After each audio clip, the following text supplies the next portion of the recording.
Welcome, everybody. We'll get started in like 1 minute, just in case people are having difficulty with the Zoom code.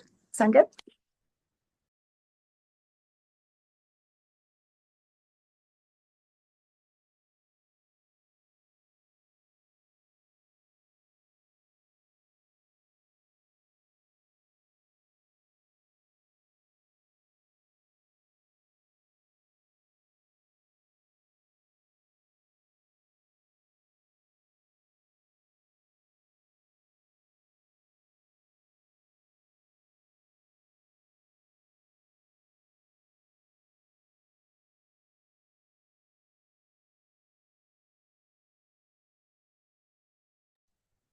Okay. Hi, everyone. Thank you so much for coming today to our 2025 Carol Shields Memorial Lecture featuring acclaimed and best-selling author, an all-round amazing person, Sharon Bala.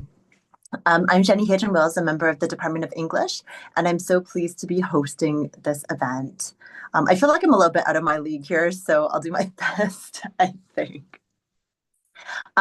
Just for a visual sort of description, I'm a middle-aged East Asian femme with dark, medium length hair. I'm wearing a khaki and purple dress and long dangling earrings. Closed captions are available for today's event. Please locate it at the bottom of your Zoom browser.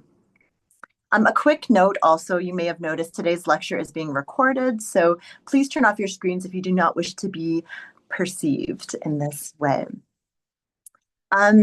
A few important announcements before we hear from our honorable speaker. The Department of English at the University of Winnipeg acknowledges that we live and work in the territories of the Anishinaabe, Cree, Dakota, Dene, Métis, and Oji-Cree nations. The University of Winnipeg sits in Treaty 1 territory, the ancestral and traditional homeland of Anishinaabe peoples.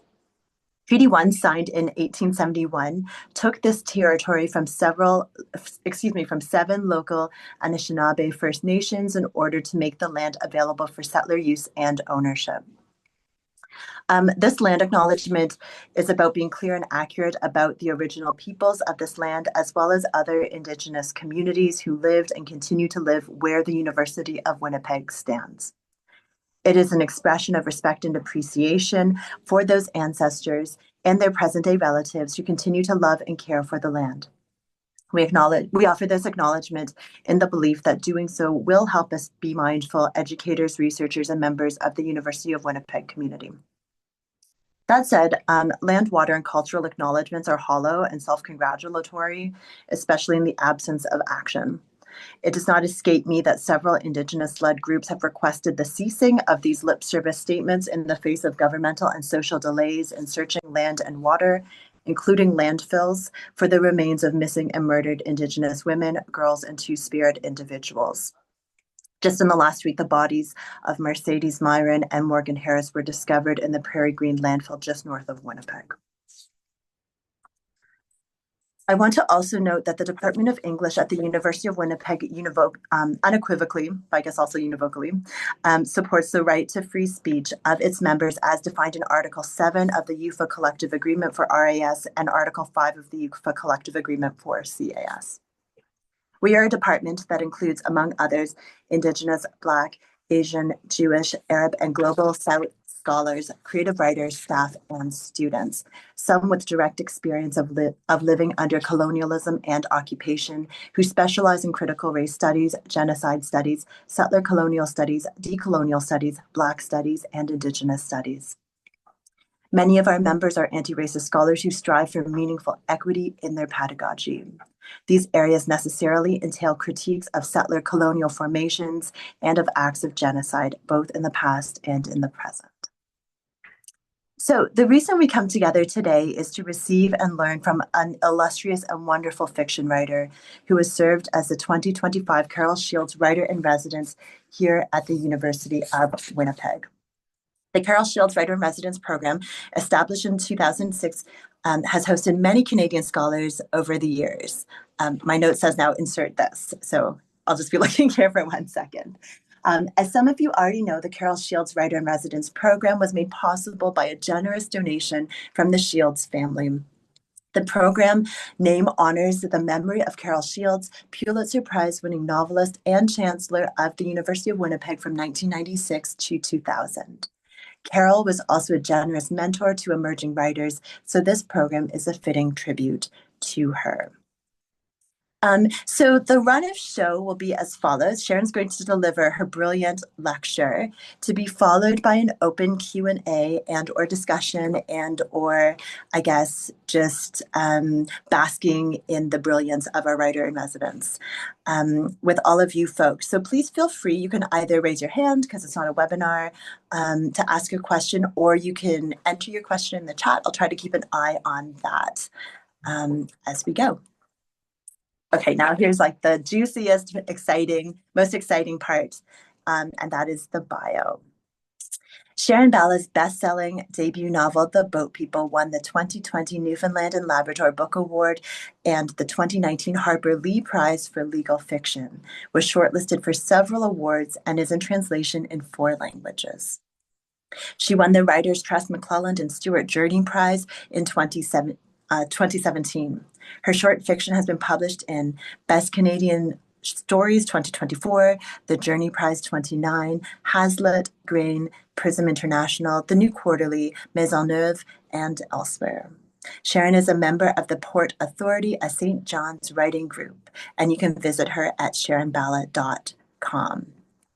Before I turn it over to you, Sharon, and on behalf of the Department of English at the University of Winnipeg, and especially the members of the Writer in Residence Committee, myself and Professors Lindsay Wong and Celise Lipka, I want to offer our greatest thanks for the beautiful and generous work that you have gifted us over the past several weeks. Thanks. Thank you, Jenny. And thank you, everyone, for coming. And for the last 3.5 weeks, I've had a really good time meeting various members of the university and the English department, and it's been a real thrill to get to chat with writers one-on-one in consultations. I have 2 more tomorrow. This is my last week at the university, so if you would like to chat with me one-on-one, I have 2 more slots that you can sign up for tomorrow. Okay, today's lecture, which I am calling Wordplay, is about language. So I'll jump right in. Sesquipedalian. 14 letters, 6 syllables, sesquipedalian. The kind of word you would only know if you were training for a spelling bee or giving a keynote speech about the oddities of the English language and searching for a truly ridiculous sounding word. Sesquipedalian. It means unnecessarily long-winded. So feel free to use that the next time you encounter a blowhard. The English lexicon is a vast and wondrous thing. And while ours is not one of the oldest languages in the world, that honor is reserved for more ancient tongues like Hebrew, Arabic, and Tamil. Still, English is mature. One hallmark of a young language is that it has a limited color vocabulary. In its infancy, a language will only speak of color in a binary. It doesn't mean those speakers can't perceive the full spectrum, only that they refer to things that are dark and cool by one name, for example, black, and things that are light and warm by another, like white. Over time, red is added, then green, yellow, next comes blue, and so on and so on. And in general, languages tend to follow this order. Ancient Greek was too immature to have a full color spectrum. And this is probably why Homer's epics never refer to the sky or the sea as blue. Instead, he compares the sea to wine, which we would never think to do.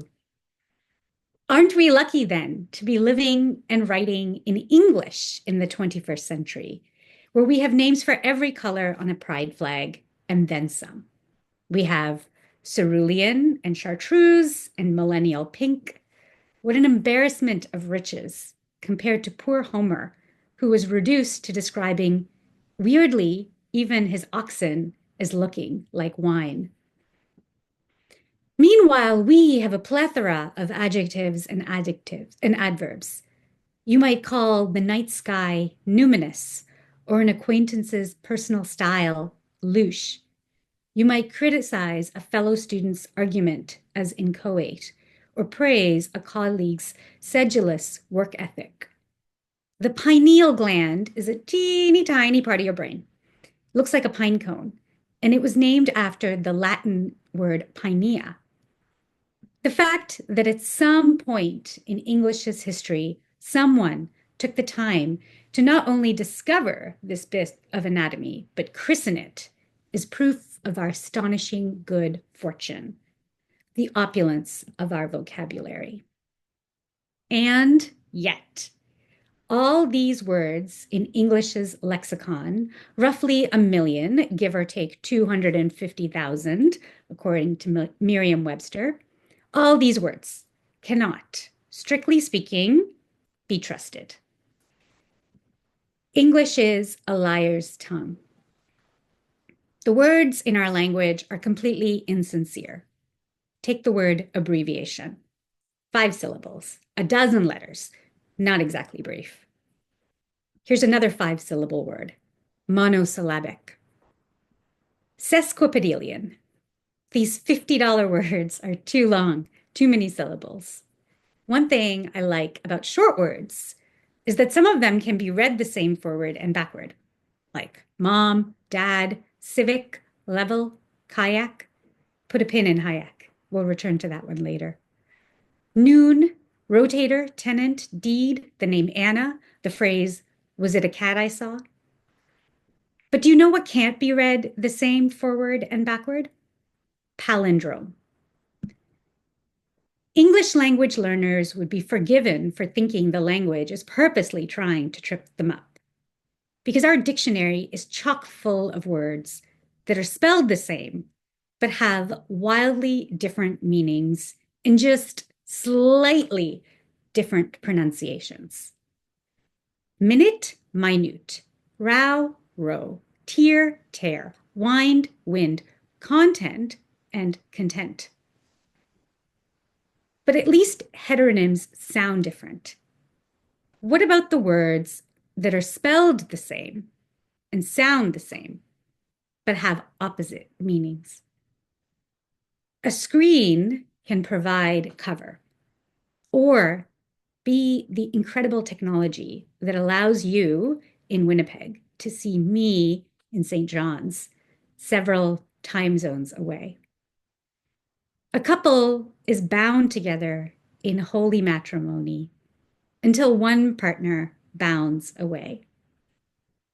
You could say the difference between long marriage and quick divorce is the difference between holding fast and running fast. As writers, we can play with these ambiguities. Contronyms, for example, could be really clever book titles. Cleave, for example, means cut apart and stick together. It's also the name of a memoir by the late food writer Julie Powell about apprenticing as a butcher during a difficult time in her marriage. And think about the name of that old TV show, Arrested Development, which is such a clever bit of wordplay. You could do something with the word sanction, which means both penalty and permission. Lately, I have been thinking a lot about another Janus-based word, collaborate.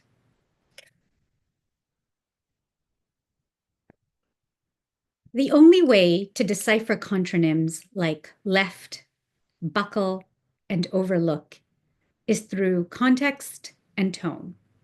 Put a pin in that, context and tone. We'll return to those later.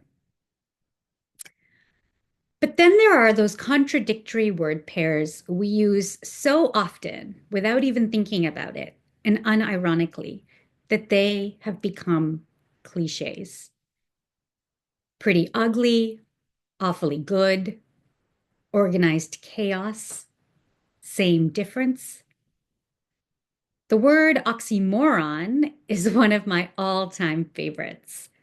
It's a Greek portmanteau combining the words oxys, meaning sharp, and moros, meaning foolish, sharply foolish.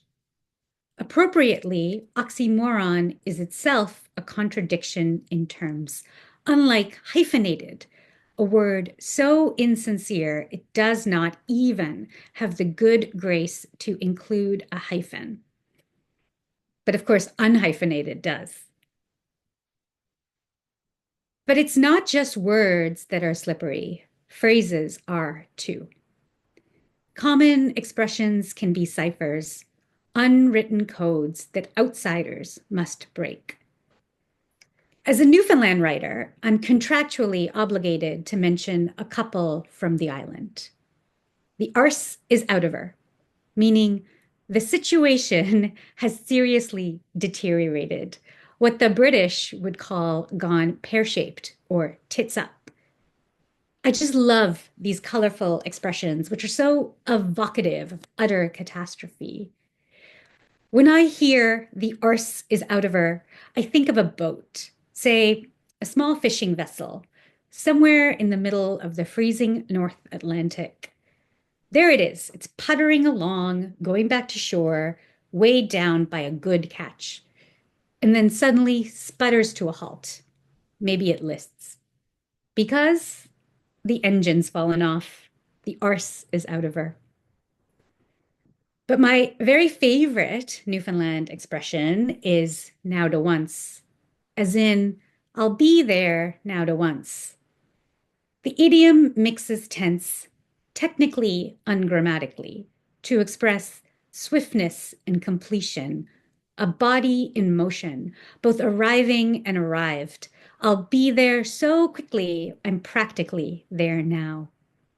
Sure, you could say ASAP or right away, but now to once is just so much more whimsical. Whimsical, isn't that a great word? It is precisely the one I wanted, the perfect adjective to pair with now to once. And when I was first writing this sentence, the notion of the word came to me before the word itself. And I had to sort of grope through the thesaurus, trying on and rejecting other options like lyrical, inventive, poetic, and imaginative, before finally finding and grabbing hold of whimsy. Readers often ask about my process, and this is it. I have a kind of sixth sense about how I want to convey something, and then I rifle through the lexicon searching for the best words.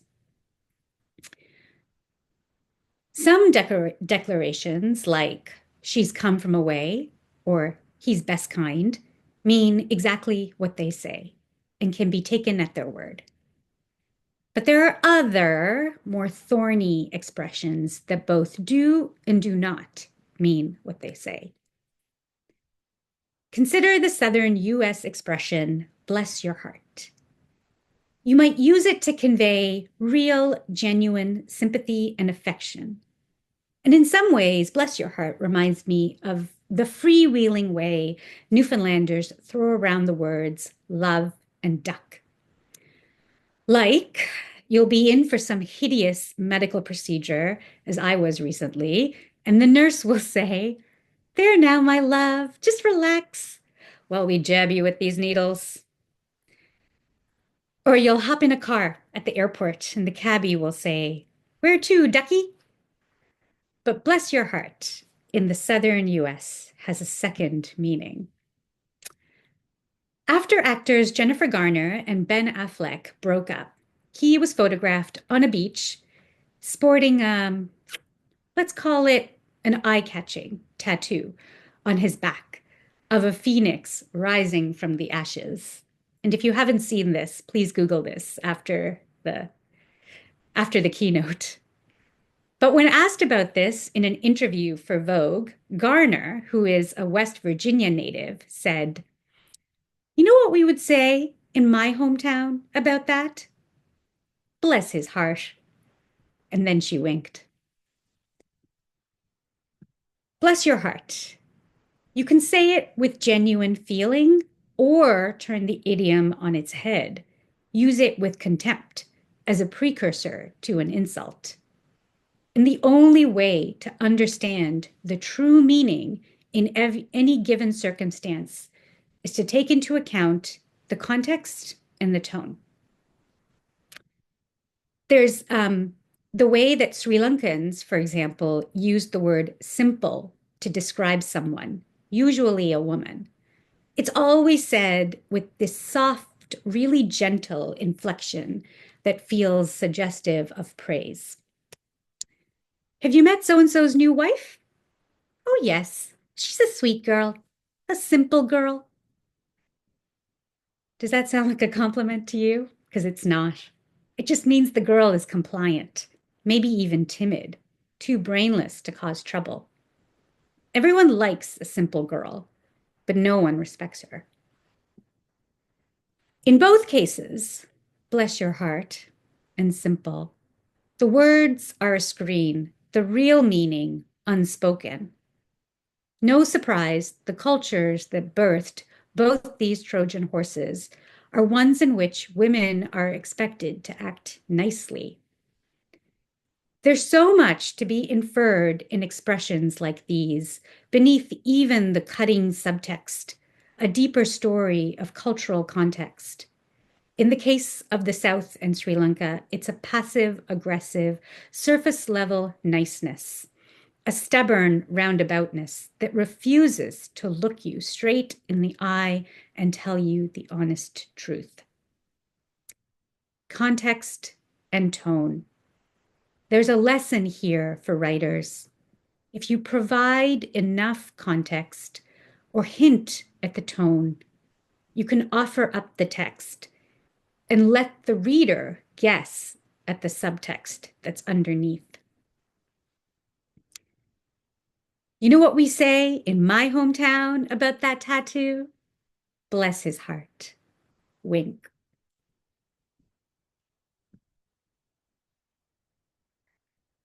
No one likes English. I made a joke about spelling bees at the beginning. Remember sesquipedalian, too many syllables, unnecessarily long-winded? Spelling bees are not universal. I learned this recently. Many languages have systems of spelling that are so logical, the idea of a competition to test children is absurd. But English, oh, English is just laying in wait to trip everyone up, both new language learners and native speakers. And guess what?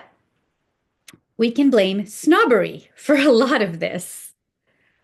For over a millennia after the collapse of the Roman Empire, education in England was conducted in Latin. Of course, at the time, it was only the very, very upper echelons of society who received education, monks primarily. Everyone spoke English, but the men in the ivory towers also had an elite language, Latin, which they and only they could read and speak. But over time, as literacy began to take tentative steps toward universality, and the writing in formal circles moved away from Latin and toward the more democratic English, there was just a lot of hand-wringing in the ivory tower. Because God forbid the monks should have anything in common with the plebes. So what did they do? They injected faux Latin into English, adding superfluous silent letters. Like, think about the unnecessary B in the word debt. In the Middle Ages, when the switch from Latin to English was happening, the English word for a financial obligation was a loaner from the Old French, and it was spelled one of two ways. You could spell it either D-E-T-T-E or D-E-T-E, one T. No B, never a B. But the hoity-toity scholars, they knew Old French had gotten the word from the much, much older Latin word debitum with a B. And so they retconned the English spelling And there the unnecessary B has remained all these millennia later to trip up anyone learning the language for the first time. You can blame the medieval monks for the silent L in salmon, which has a similar history. But at least det and salmon had their origins in Latin. Much more absurd is the gratuitous S in island, a word which doesn't come from Latin. Island was bequeathed to us by Old English, and before 1300 it was spelt Y-L-A-N-D.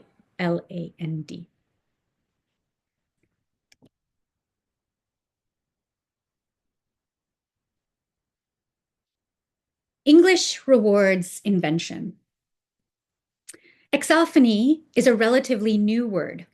Coined in 2007, it's a mashup of the Greek words exo, meaning outside, and phonic, meaning voice. Exophony is the practice of writing creatively in a language that is not your mother tongue. And some of the most gymnastic feats of language come from exophonic writers like the Russian-American Vladimir Nabokov and the Bosnian-American Alexander Hemon. In their prose, words aren't trapped by their dictionary definitions.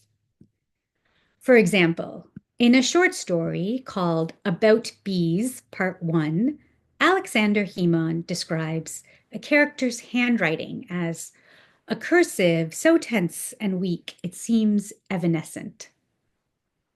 Evanescent is an adjective meaning quickly passing out of sight and memory, quickly fading. The spoken word, sure, that vanishes in an instant. Tomorrow, you won't remember half of what I'm saying right now. But the written word, that is language made manifest, holding fast to the physical world.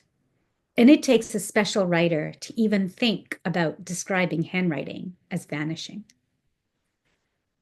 Or consider this sentence from later in the same story. One day, 2 semi-soldiers showed up at the door of my father's house. They were his neighbors, ordinary peasants, except for their rifles. Semi-soldiers, a made-up word, and one that, in context, is immediately recognizable and seems wholly appropriate. The only possible description for who these opportunistic pillagers are, these trumped-up semi-soldiers. In 1992, Alexander Hemon was a young man visiting Chicago when war broke out back home in Yugoslavia, forcing him to seek refuge. He learned English as an adult and under duress by reading Nabokov and studying the dictionary. And I think it is this early, uncertain grasp of the language that makes his use of it so inventive. Meaning is perhaps not as dogmatically encoded and therefore more flexible. That's my theory. Nabokov, his literary guru, put a pin in guru, we'll come back to that later. Nabokov reveled in the English language. And if you have read anything by him, perhaps you've had the same thought that I have. Wordplay. Consider these lines from the campus novel Penin. So our hero, Penin, is on a train when he realizes he's going in the wrong direction and has to get off right away. Here's the description. He collected his stone-heavy bag and repaired to the vestibule of the car to wait there for the confused greenery skimming by to be canceled and replaced by the definite station he had in mind. I just adore the unexpected and unusual use of the word canceled here.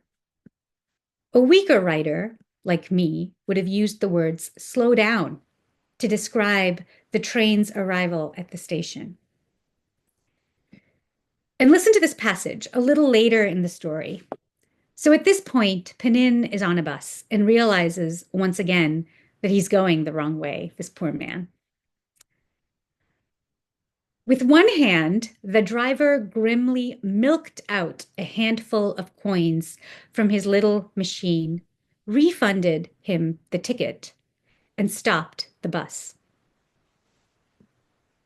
I think we've all watched a bus driver pulling a lever to release coins, haven't we? But how many of us have seen that action and thought of cows or agricultural workers? How many of us would have chosen the verb milked? Great writers don't just experience the world, they see it anew from a slightly different angle. And so that the world, as the reader knows it, is not quite replicated on the page, but offered through a different lens and an unexpected one. Nabokov's prose is stuffed, just stuffed, with flamboyant adjectives and unexpected adverbs and inspired metaphors. If Ernest Hemingway's stories are minimalist interiors, think Swedish light wood, think plain white walls, then Nabokov gives us exuberant Rococo interiors, all flourishes and ornamental curves. You can tell he's having fun, delighting in this massive lexicon of ours. Perhaps because it is still novel to him and he doesn't take a single word for granted. There is a lesson here for those of us who are writers. Prose isn't only about plot and character or drama. It is also an act of imaginative play. Study the dictionary, yes, but don't let it shackle you. The Simpsons gave us the onomatopoeia yoink, and Tolkien made up tricksy, which is a word I really like. Writing is an act of invention, so feel free to do exactly that.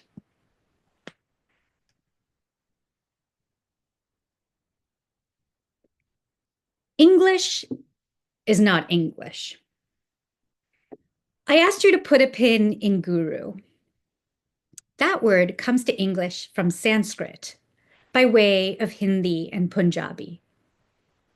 The English lexicon is stuffed with words from the Indian subcontinent.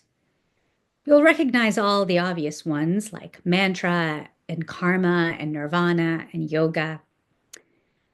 But we also have Indian languages to thank for words that don't end in A, like shampoo and thug and polo and cushy and calico and cashmere, to name just a few more. Juggernaut might sound vaguely Germanic, but that word comes from the Hindu god Jagannath. Ammonia was also named for a deity, this one from the Egyptian pantheon, the god Amun. We got ebony and nitrogen from Egypt too. Hayak, igloo, husky, these are Inuit words. Caucus is Algonquin for council. Caribou and toboggan are Mi'kmaq words. And that's just a tiny selection of what English gained from the original languages of Turtle Island. Rickshaw, Brahmin, tycoon, futon, and zen all originated in Japanese and Chinese languages. An emoji, a relative newcomer, is another gift from Japanese. Most of us can probably spot a German loner at 100 paces. Zeitgeist, leitmotif. But did you know that we have Dutch to thank for both yacht and uproar? You can trace world history through the movement of language. Pajama, which maybe some of you are wearing, maybe I am too, is a Persian word that was brought to northern India and Pakistan by the ancient Achaemenid Empire. And then once there, it got absorbed into Urdu. And then centuries later, when the Brits arrived, it was adopted into English. When you call someone a mogul, like a media mogul or a real estate mogul, an acknowledged leader in the field, you are hearkening back to the Mughals, an early modern Muslim empire that dominated most of the subcontinent, from Afghanistan and Kashmir in the north all the way down to the Deccan in South India. Banana, the word, came to English via Spanish and Portuguese, and they in turn picked it up in West Africa, most likely from a Niger-Congo language called Wolof. Other English words from West Africa include tango, jazz, cola, and zebra. English is chock full of loot. There's another Hindi word, loot, from other lands, which is perhaps appropriate for the language of a thieving empire, or should I say appropriate? But in truth, actually, this cultural exchange is always a two-way street. And English, in its own turn, has been incorporated widely into other languages. That's a totally separate keynote speech. But all this linguistic diversity, the sheer number of English words that come from elsewhere, highlights the absurdity of the unnecessary italics that are too often saddled onto non-English words in prose. If you're going to draw attention to a mundane word like salwar kameez in a novel about South Asian characters, then why not italicize Avatar, dim sum, Schadenfreude, and déjà vu? For that matter, why not italicize pajama? This silly copy editing convention, which centers an imagined white reader, Kel Surprise, instead of the characters, is thankfully going out of fashion. But it is my pet peeve, and I could not let a keynote about English go without mentioning it.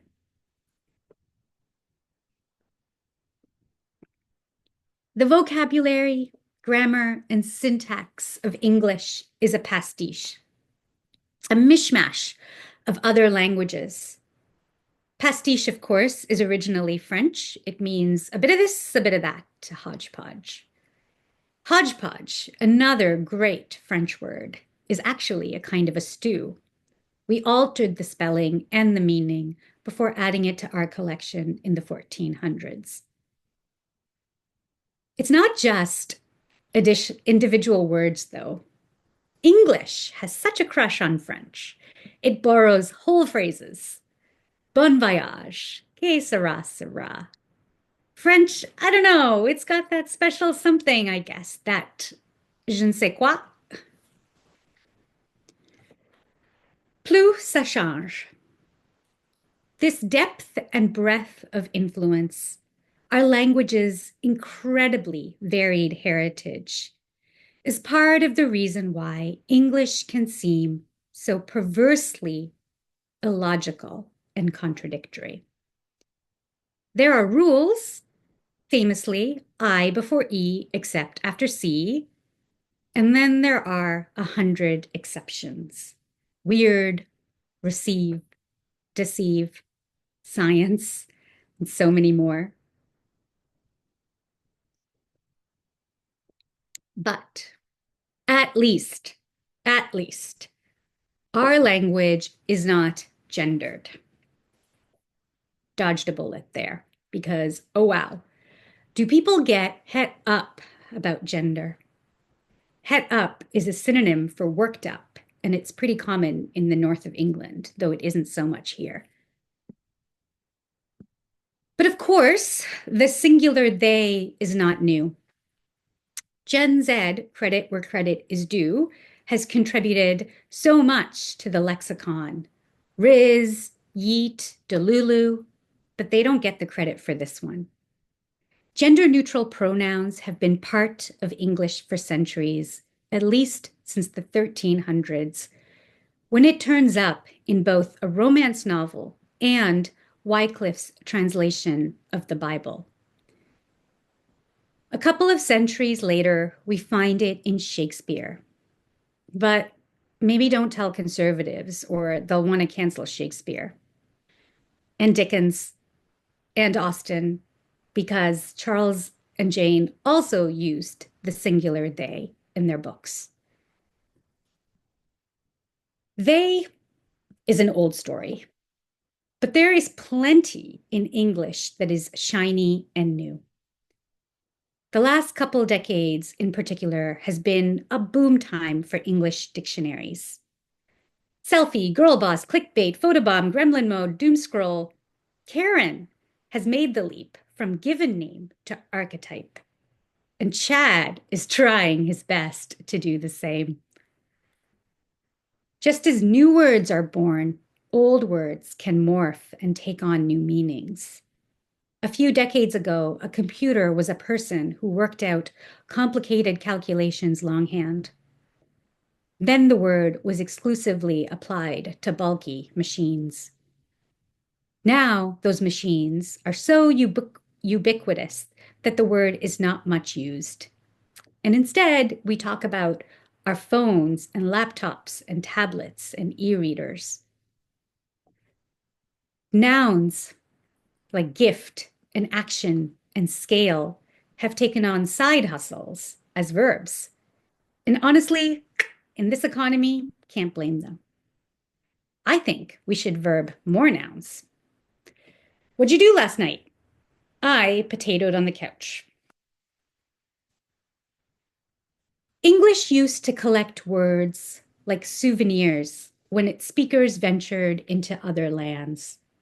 But now linguistic drift happens between English speakers, the vocab leaping out of one subgroup and into the mainstream, often via TV or the internet and memes. Yas Queen comes from 1980s drag ballrooms. And we have African American vernacular to thank for all of the very best contemporary slang. Go off, bay, boo, lit, shade, sus, and so many others. The casual vernacular of Black communities, the suppleness of their language, their ability to uncouple a word from its dictionary definition and find novel usage, tea becoming a shorthand for gossip, and slaps becoming a synonym for excellence, is reminiscent of the inventiveness of Nabokov and Hemon, those exophonic writers I mentioned earlier. Therapy speak is another recent example of linguistic drift. Boundary, holding space, trigger, self-care. These are words that would have been laughed out of the 1980s if they had been understood at all. But I lived through the 80s and they were a vicious time. No one should want to go back. Plenty of workplace jargon has also bled into our off-the-clock vocabulary. And as a writer, I take a perverse pleasure in corporate vernacular, which seems like such a bastardization of language, reliant as it is on cliches, insipid invention, and so much empty filler. Onboarding, bandwidth, circle back, synergy, deliverables, core competencies, aligned, hard stop, move the needle is gold for satirical writers. I dream about sneaking into a white collar office one day with a recording app. All these influences from within and without are gradually, subtly changing speech patterns. Go listen to archived man on the street interviews and you will hear what I mean. But change isn't to be feared or reviled, even if you think the phrase season of life is the most embarrassing thing a person could unironically say. Still, it is a mistake to resist change. The only languages that remain static, fossilized in amber, are the dead ones. A living language is a thing in flux, constantly evolving with the humans who use it. Don't forget, it is how we moved past the black and white color binary and into the richness of the full spectrum. So, in closing, I want to leave you with some wisdom. These words are not my own, but I like to remember them every time I face a blank page. This is from the Nigerian poet and novelist, the late, great exophonic author Chinua Achebe, who said, I have been given this language and I intend to use it. Thank you.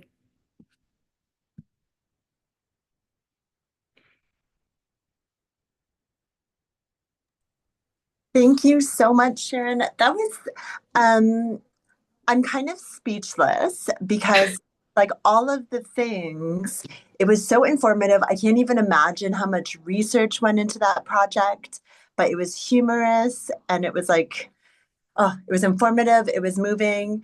I encourage you to stay in your lane and keep writing fiction because us nonfiction writers don't want you in the mix. You'll blow us out of the water. And I'm sure you can tell me the etymology of that phrase too. Uh, I don't, but it probably has a good etymology. I mean, I feel like it's probably not great, actually. I should probably stop saying it. Um, it was so interesting. At some point in your presentation, you said tomorrow you'll probably not be able to remember half of what I said, but I'm fairly certain that I, as well as other people, will remember much of what you said. Thank you. It was amazing. Let me check on the time. So we only have like maybe a couple of minutes for questions if you're willing to Mhm. Yeah. gain some I value. don't promise to have answers. I'm not a linguist. Oh my, well, you sure fooled the rest of us today. I was going to say it's such a lovely presentation. It felt quite at home in an English department. Thank you. Um, let's see. Uh, do, if anyone has any questions, I see there's something quite long in the chat. If not, I'm on my phone, so I can't really do both at once. So I hear. Would you like me to read it out? Oh, Yeah, yeah, sure. sorry. Okay, all right. Thank you so much. Um, Thank you for your meditation on language and vocabulary, and for emphasizing English as abundant, which I've never really thought of it in that way. So, I'm Irish, partly, and when you said the phrase "the arse is out of something," aha, it's obviously very common at home. yeah. It can also mean having a lot of fun. So it seems like it traveled over to Newfoundland Oh, with Irish settlers. yeah, that's the etymology of it. So yeah, and but so then it makes me think of the underlying Gaelic phrases that are not so accessible to many of us who had our languages erased and stolen by colonialism. And especially because of their metaphorical and comparative dimensions. So, like for one tiny example, the word for spider in Gaelic means a little wild ox. It's always many of the nouns in Irish are comparative to something else. So I wonder if you have a word in English that you like for its metaphorical or comparative aspect. Oh, I'd really have to think about that. I don't know that I have a favorite. It's Or one interesting you that can you think of. say the arse has come out of her is also describes a party because I've never heard that here. And I wonder if it's just that I'm not actually a Newfoundlander. I only got here. I'm a come from away. I only got here 15 years ago, so maybe I haven't heard that usage. Or I wonder if it got lost in the, I was talking about how you can trace history through the movement of languages. And so, of course, there's a huge a former Irish or like Irish ancestry contingent in Newfoundland, which is why we have all these incredible expressions. Um, but one I really like here, actually, I picked up a lot of stuff here because they're not available in mainland Canada. One that I really like is the places on wheels, which is like it's the parties on like it's a full party, you know? Do you have that? Do you say that? No, but yeah, when you were talking, it made me think of the way in which say the arse is out of something. Like what well, for those of us who've had our languages stolen and erased violently by colonialism, it makes you lose what that's come Right. from. So I'm just interested in how you tracked some of the movements, but also I guess I'm thinking of then the erasures that are left behind. And I'm with you. I was while you were talking, I was trying to think of a noun in English that it has that metaphorical dimension to it, Yeah. a name for something. And I'm sure there are, but I just couldn't think. And that's one of the interesting things is that in Gaelic, it's very poetic because it's always making a comparison. But thank you so much. I love the talk. Yeah, I don't know that English is so poetic, and that's one thing I'm really interested in is the way that language is indicative of thought and the way that a community thinks is reflected in the language. And I think what you just said is a perfect example of that. I'm seeing someone else has a hand up.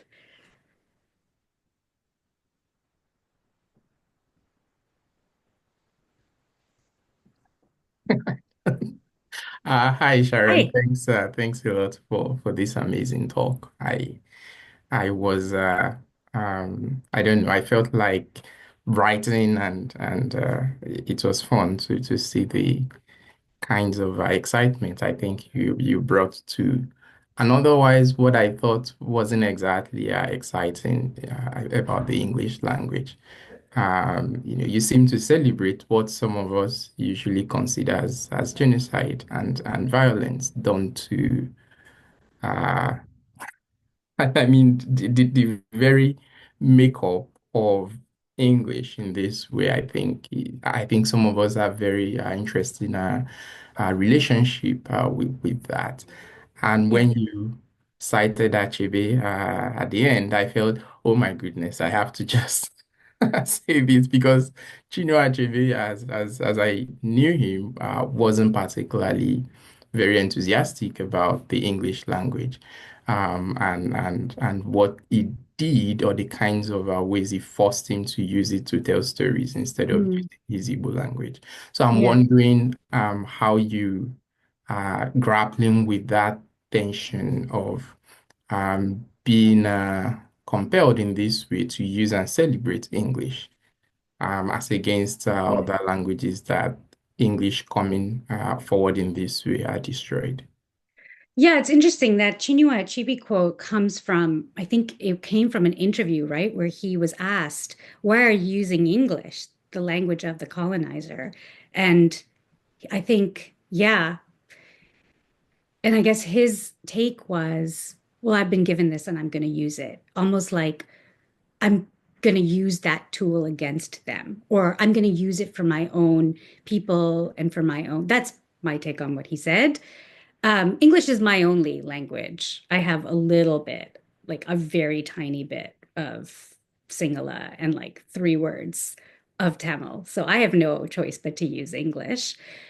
But yeah, I think, you know, this was a lighthearted talk, so I didn't want to get into the dark side, but it is a dark side of the way that English, the empire that brought English, and I think was it Carrie from Ireland who alluded to this, the empire that brought English into a place also wiped out, in some cases, the other languages. So I'm here on what was originally Beothuk land, and there was a complete genocide of those people. And in this talk, I actually, when I was doing some research, I was trying to figure out, are there any words from Beothuk that have made the move into English? And I couldn't find any, which doesn't mean they don't exist. But that's a complete erasure. And then I sort of mentioned this thing about dead languages being stuck in amber. And sometimes it's, you know, Latin is a dead language, but it lives on in English and all the Romance languages. But sometimes dead languages are the kind of I don't know how to say it, but sometimes dead languages are the remains or like what is lost when another language comes in and squashes.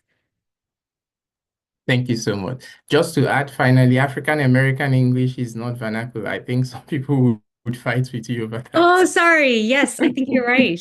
And I was chatting with a linguist like last year, and I said, "What's the difference between a dialect and a language?" And she said, "There is no difference." But yes, thank you for that. Thanks. Maybe we have time for one more question, folks, and then alas, we'll have to bid you all um, adieu. Adieu. Good work. Hi, Sharon. Thank you so Hi. much. I really, really enjoyed that talk. I'm, I mean, I work in English, I work in an English department, but originally my first language is French. So I'm a native French speaker from Quebec. And you talked about, how English dodged this bullet and not being as gendered as other languages, right? And of course, French is an extremely gendered Yeah. language, right? And it's quite resistant to like the kind of linguistic novelties that are coming out to like deal with non-binary and genderqueer types of like identity and pronouns and whatnot. So there's a lot of like pushback against this in the French language because it seems to be like a kind of apostasy of the language and whatnot.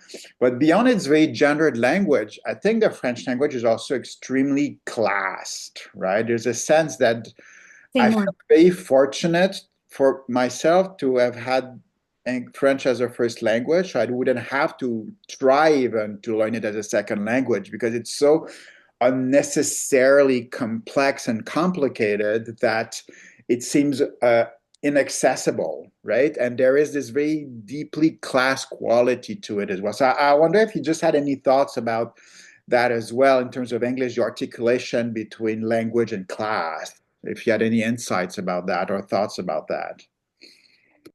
Yeah, I do. I sort of very briefly gestured at it when I was talking about the slang that I really love. And I think sometimes that slang is seen as being lower class or just not high register English, right?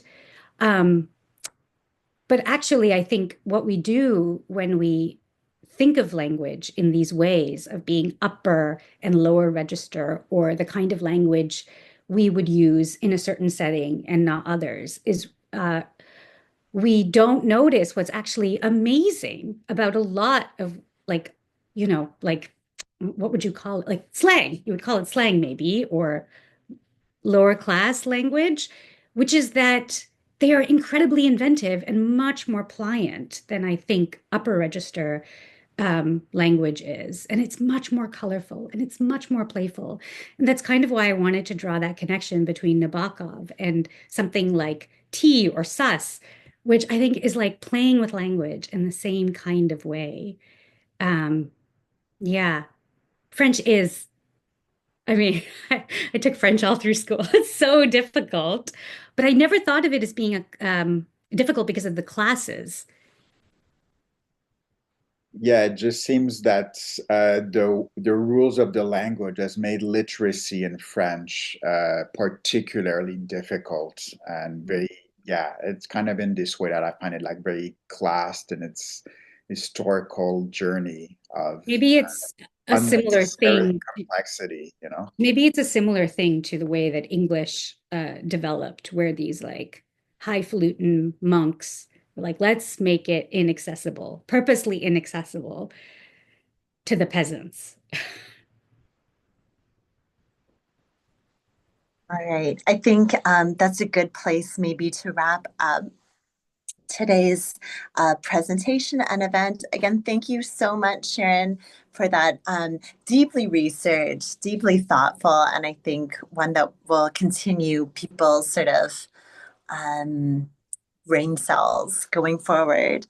And thank you everyone for coming. I see people are rushing off to their classes and meetings and whatnot. But we greatly appreciate you and the work that you did. Thank you, everyone. Thanks for those questions. There are a couple more spots available for manuscript or writing consultations. I highly recommend, like Sharon unstuck me from a very tangled narrative web in my consultation. So I highly recommend. Okay. Bye, everyone. Thank you. Thank you. Bye-bye.